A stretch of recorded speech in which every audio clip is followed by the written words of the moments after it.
Oh, good afternoon, ladies and gentlemen. My name is Rita Ratcliffe. I'm very happy that you all came to this 5-0 reunion convention. We're very happy to have with us some of the stars from 5-0. Zulu and James MacArthur. I'm Jack Lloyd.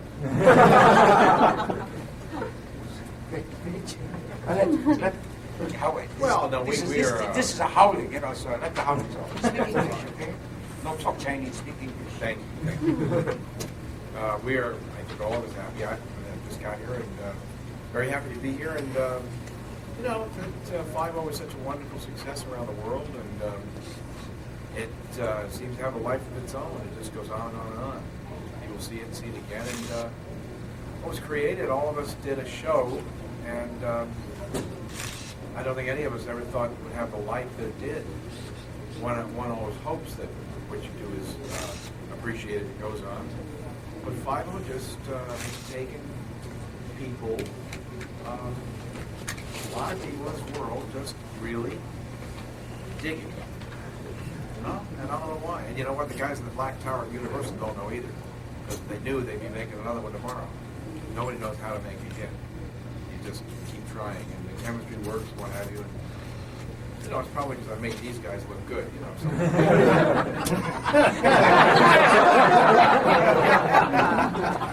I'm also the makeup man.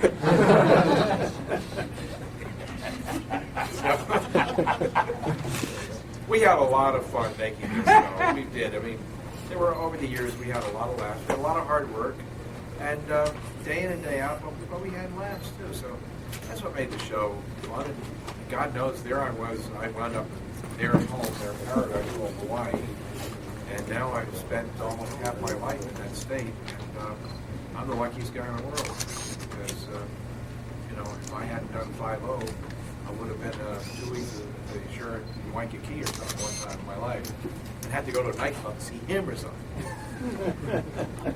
Hawaii was a beautiful state until James MacArthur became a wizard. Hawaii is no longer Hawaii. I love this guy. He's all old and gray now. Well, I'll drink to that. I lost all my hair. Hairlines. Anybody here got a wig I can put on? And Zulu is still young yet. We had, I'll tell you one funny story we had that was, you probably will appreciate. I hope you will. We had a cameraman named Bobby Morrison who did many, many of our shows. He started out as an assistant and made his way to being first cameraman on 5-0, which is a big, rise to the top of his department was a wonderful thing. And he was an extremely good cameraman, and as all of ours were at 5-0, because, there we are shooting in Hawaii, and you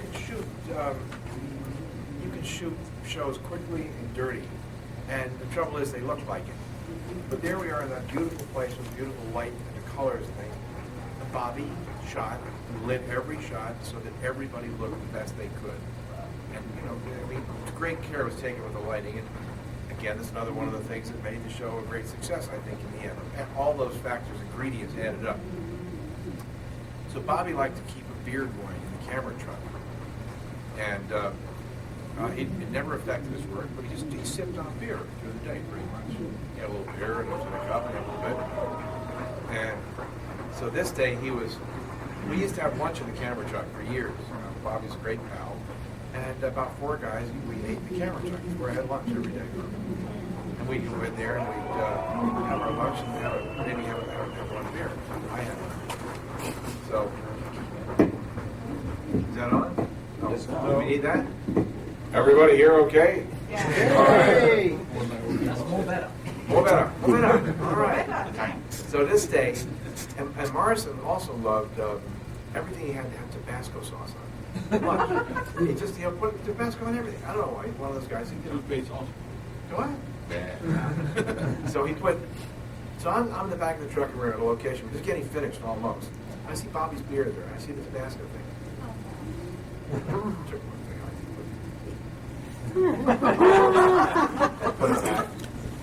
And then we went on and on, so I thought, I got the thing on. A little more. by the time the shot kept going, so by the time that they were finished, I put about half a bottle in this beer. And I thought, well, so I get out of the truck and I'm getting in the car to go to the next location. And I see Bobby run to the back of the truck because he goes with the director to the next location quicker than anybody. And he reaches in the truck, doesn't even look at the cup and goes, jumps in the car. See? So I think, oh my God. The car speeds away. Well, now we're going down Mahalo Avenue and the actor's car, and I see the director's car pulled over to the side, and Morrison is on a lawn, he's got a hose on, he's got... This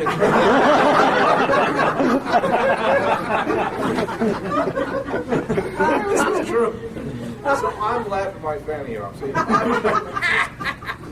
Jimmy always wanted to play the villain. This white man. Wait, This white man. Yeah, go ahead, finish your story. So I'm not finished, but so what happens all afternoon, and I know Bobby, he's going like this. After that, so I didn't say anything. He didn't go on. He didn't look at me. He didn't do anything. So I get through work that night. I go to the trailer and I get myself changed and put on my clothes to go home. Take my bag, open the trailer door, and all of a sudden, splash! Morrison's on the roof of the trailer with a garbage pail full of water, and he's got me. He figured out that only I could have done that. So, there was a lots of fun on the set. We learned a lot. Yeah, a lot. I have to tell you that this troublemaker, he's a troublemaker. He's always up to doing, trying to do something funny. He's not a funny man. He actually did this to me, and we all have our own we have our own dressing room, right? So I'm sitting there relaxing, and this little joker, he goes and locks my door. So he puts a board in between, so that I can't open my door. Just before they go away. No, it wasn't much. One time he did that. They needed me on the set to do my scene. Cam, we need you. I can't get out. He locked me in my dressing room. He thinks that's funny. It is. There were lots of silly things that happened, lots of fun times. Each day brought many amusing things that happened. And if one has a sense of humor, I think that's what keeps you going through. One needed a sense of humor. Yes, one needed a sense of humor. Yeah. Like you just mentioned a while ago about Bobby Morrison lighting us up so we look good. He could light us up, but he couldn't light up Zulu. One needed a sense of humor.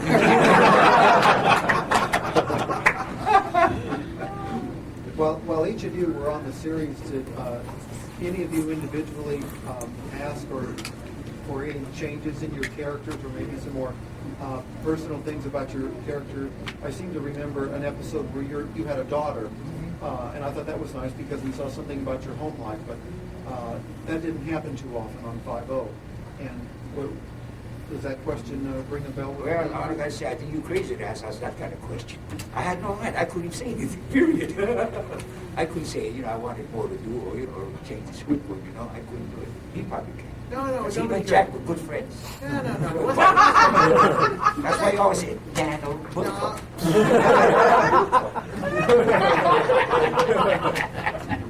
This had nothing to do with Jack. It had to do with Leonard Freeman, who created the show, you see what happens with the show is suddenly it becomes successful.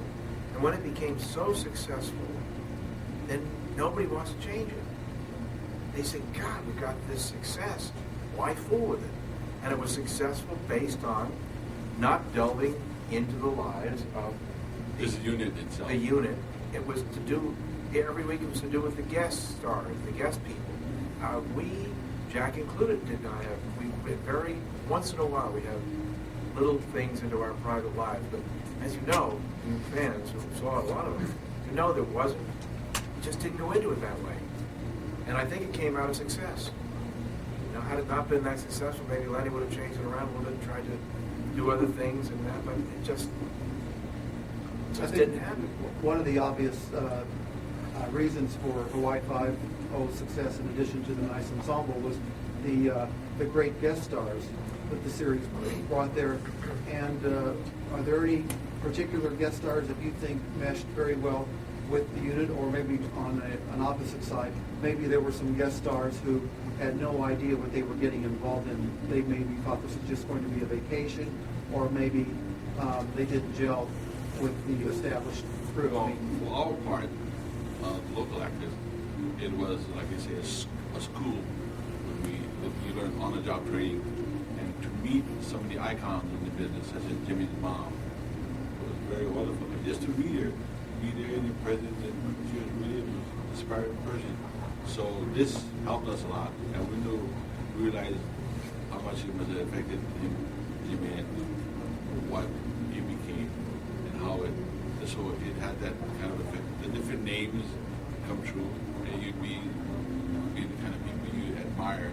You saw do their work on various projects, and there you were, just like a regular guy. And some of them were really so nice that you couldn't believe they were the big name actor. They were so down to earth. They just were real. And they shared with you, sat down, had lunch with you, had beer. who were some of these actors other than Helen Hayes that you're talking about? Well, like what we had this morning in the earlier seminar, Ron. Yeah, where's Ron Franklin? They're going to get him. Hugh They're Cronin. going to get him. Yeah. We had Hugh, and we had, Slim Pickens was on it, remember? yes, and we had a We friend of mine. had Carter Baltimore.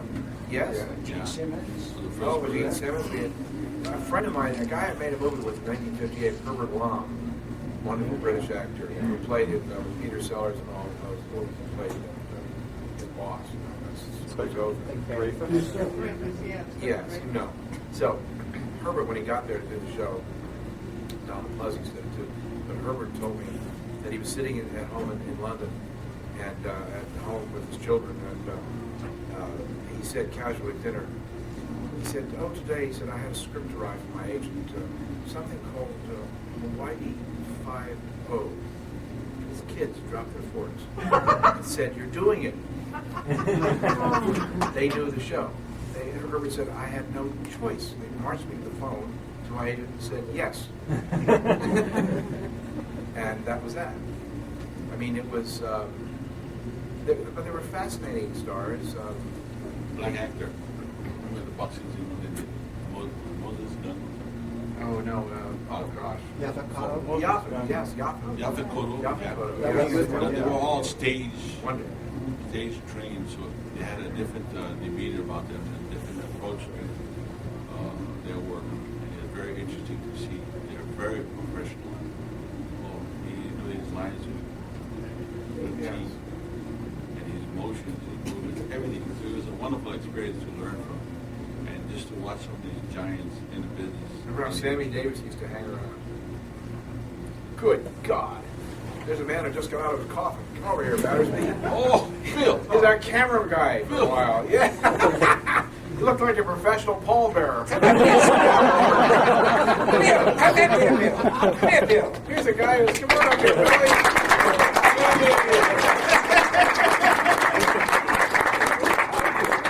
Hi, Billy, how are you? Well, I wish I looked like your wallet.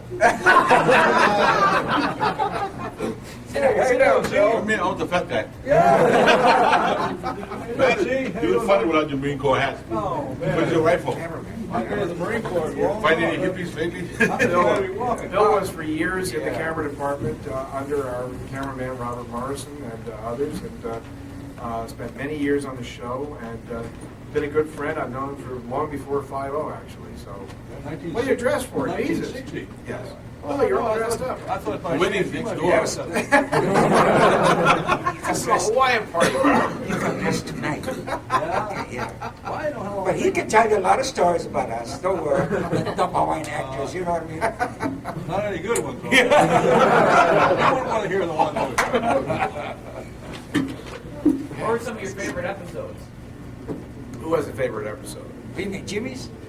So you personally, what was one of your favorite? Well, I said that the other night, there was two that I like, you know, that was featuring me. One was because the first was called Cry and Lie, and featured my family. And then the second was where Eric Estrada kidnapped my daughter, wanted to marry my daughter. Because, you know, he got killed, you know. But those are two I like, you know, because I was the star. Otherwise, I'm just a hit player. Not so. Z, how about you? What was I like like I said, I love them because they're showing up for payday. It was, to me, as an entertainer, I'm basically an entertainer. So work in television, to work in the industry, it was extra added dimension to my life. And the experience I enjoyed tremendous. I really absorbed a lot of it. I learned it from the crew, the cast, and wherever we traveled. And the whole thing I enjoyed.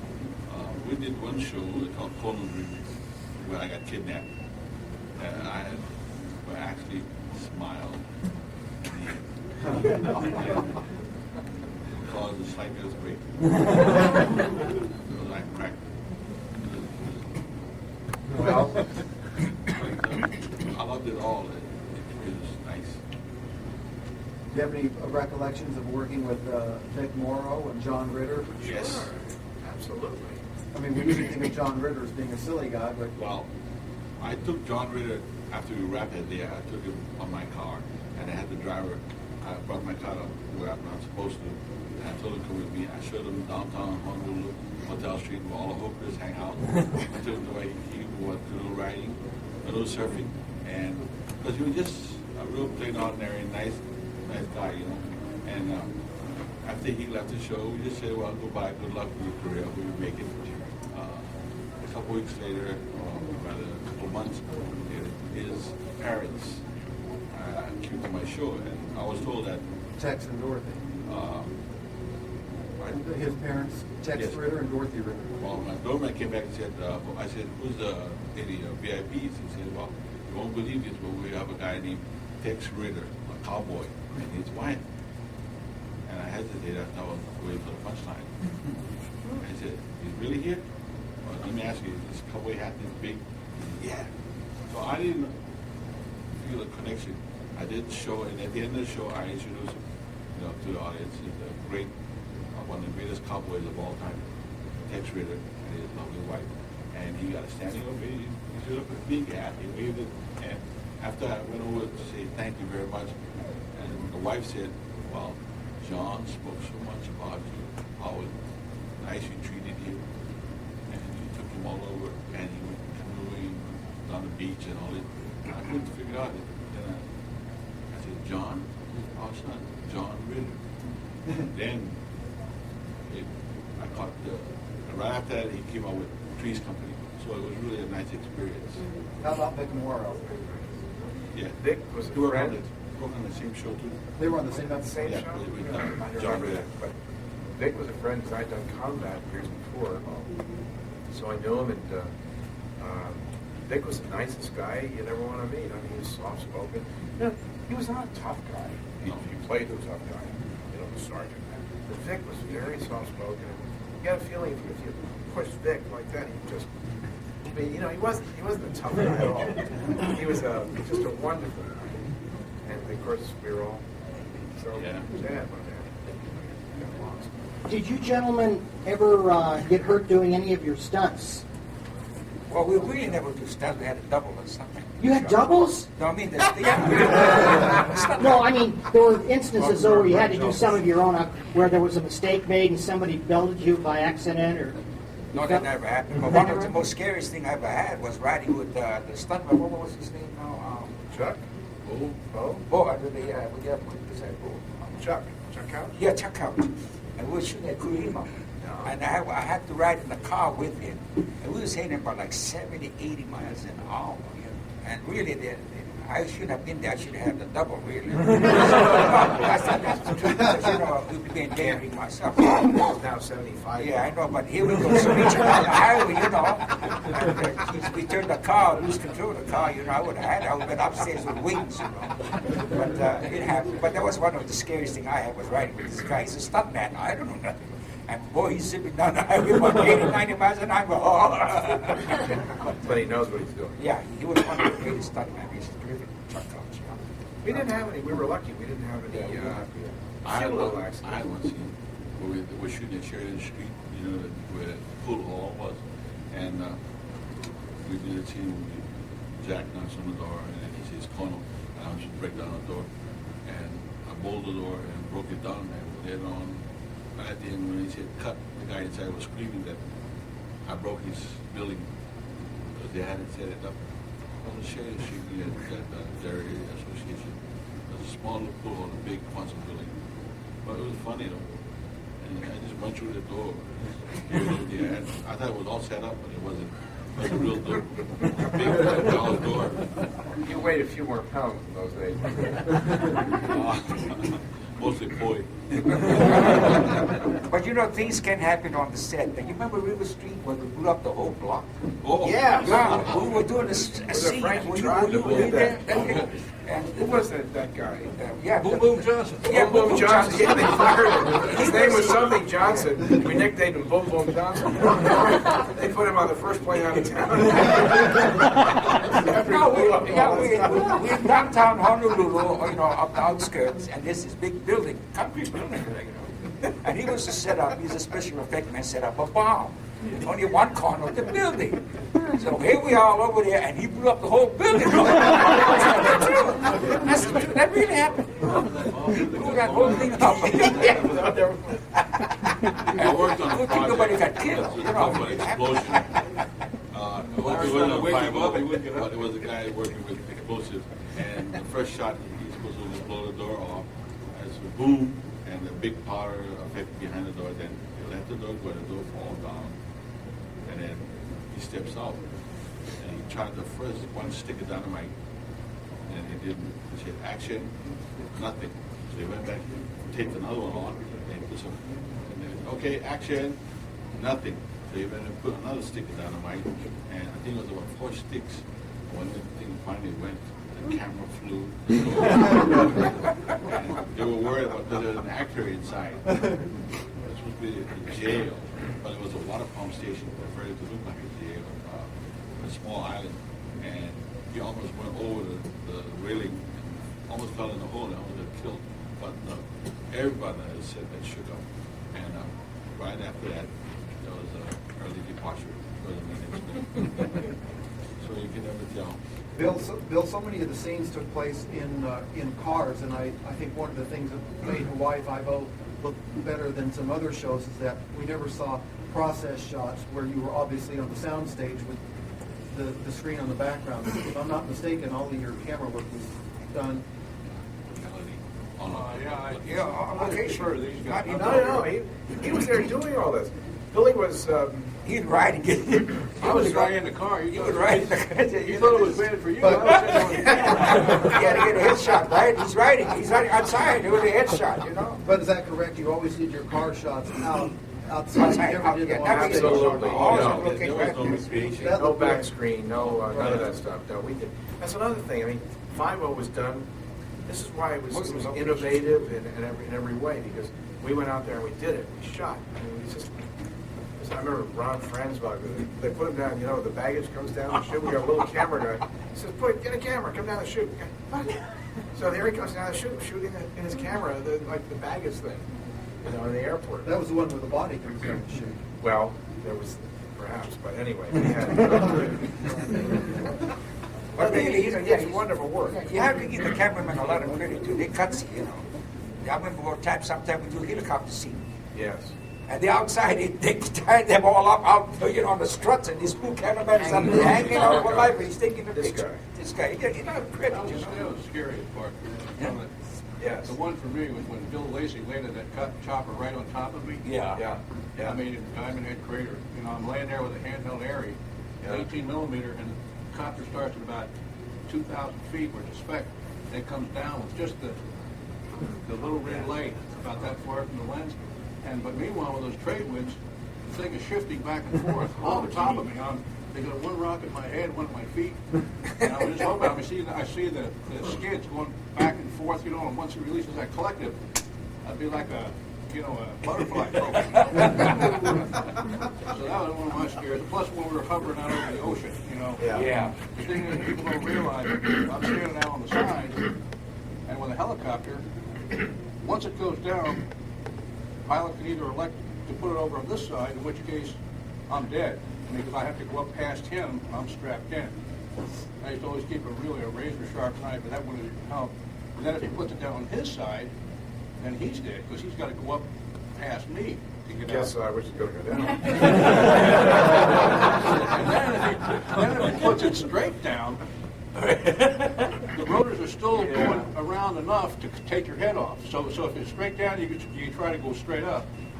The rotors are still going around. So I always felt a little shaky on helicopter stuff. Bill, was there ever a scene written in a script that appeared too dangerous, and whether it was an explosion or a car chase or a fight, and you finally had to tell the director that it's impossible, we can't do it? No, that's what you're hired to do. Either do it or get out of the business. They find some way. They're talking about mistake. Remember the one who was shooting on the Evo spanking truck? Right. We were in the cane field, remember? He set the whole cane field on fire. Yes. He was supposed to fire, see where the cane starts? He was supposed to just light up a little bit. Somehow he went wrong. He set the whole cane field on fire. He was pretty, it's real funny something now that you got thinking about it, We had some characters on the show. We worked on the show. I had a tight situation in that one episode where I was found in the box under the ear, remember that? And I was bound and gagged, and there was only a line under that box holding it up. And if the line broke or slipped, this fuck was just going through the water, and I was gagged and bound. There'll be no escape. You're lucky Jack didn't know that.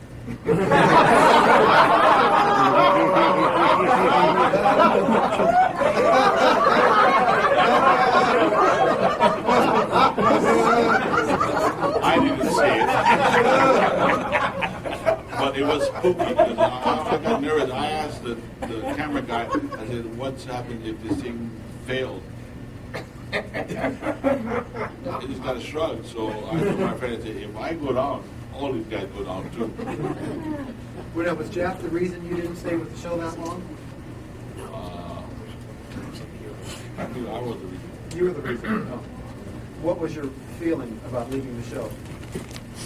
Well, it wasn't amicable. It was not amicable. Oh. I told him to get rid of him. I couldn't stand him. Well, we're sure glad you're back here today to talk. I see. Well, Cam and Z, since both of you were residents of Hawaii, you had lived there. He lived there. We all lived there. Right. But I mean, Jim, you did not live there. No, before the I series. was a He's newcomer so to the you two island. He was really an intruder. Intruder, that's Intruder right. on our island. We didn't want him. Because of Right. your familiarity with Honolulu and Oahu, did you ever suggest locations that you knew because you had lived there for so long that the location manager didn't know about? Nobody could, They always ask him. They ask from time to time, and you just try to lend your whatever you can to help them, and you always try to be a part of it. There was that, there was a spirit of, nobody was writing scripts. I mean, the scripts were all coming from the mainland, but there were little things that these guys, everybody put in local flavor, because they throw in little Hawaiian touches at all times. Just they come in naturally, the way they say things, the way Cam would say things, the way they say, hey, in Hawaii we do this. And on the set we say, yes. I mean, the director would say, yes, we want that. We want the local touch. We want, and there were also, excuse me, there was not, let me think. No, there were, you were allowed to help out the script if you had any ideas. In other words, not to change scenes and to do a whole lot, but add little bits and pieces if you had an idea. A word or like one time Jack was talking on the phone, and it was kind of a boring conversation with the chief of police of Miami. And I'm standing in the office, and I'm thinking to myself, that's information, and so on. So he gets through rehearsing, and I said, Jack, because of the tourism thing between Miami and Hawaii. So I said, well, why did they ask him at the end of the conversation, it's still raining there? No. So he did. By the way, it's still raining down there? But I mean, it gave a touch, just a little something, and we were all doing little bits and pieces to add to the. We didn't have a lot of humor on the show, but again, I think we were not that kind of show, and when we got successful, without it, they weren't going to try to start injecting humor into it. You know, that's the way it was. It After you depends got on the director. successful, did one of the producers ever bring over some writers so they could get more of a feel? Or, as you said, all of the scripts were coming from L.A. Oh, yeah. Well, specifically, Lenny Freeman did not want the writers to go to Hawaii for one very good reason. He said, you are writing a show in Hollywood that is about characters and conflict and people. He said, I don't want you going to Honolulu to fall in love with beaches and palm trees, because we're not making a travelogue. We're making up.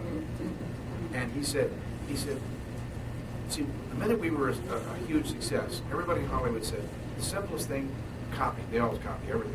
So what did they do? They sent over crews. They did pilots in Hawaii. The wisdom was, do a show in Hawaii and you're in, just by panning the camera on beaches and bikinis and so on. They did Stacy Keach and Kareem down there. Right. Well, what did they do? They panned around these beaches, and they did this and that. But they didn't have the characters. Lenny knew full and well, it's the people. The setting behind them is fine, but it's the people, the interrelationships. And he was a wonderful writer, and he insisted on his friends writing incredibly wonderful characters that were our heavies. That came in the rat of the week. You know, they kept coming in, and they were well written. And the reason for our show being successful is any number of things, but one of them is key ones is that writing that Lenny Freeman insisted upon getting. Well, fat is kind of one of the factors for bad guy. And he really worked out nice. And then you take a break for about 10 minutes as a photographer from Associated Press that needs to get pictures, you need to get your makeup. So what we'd like to do is break for about 10 minutes and then have everyone come back here. So if you want to take a break, stretch, and Sure. follow them.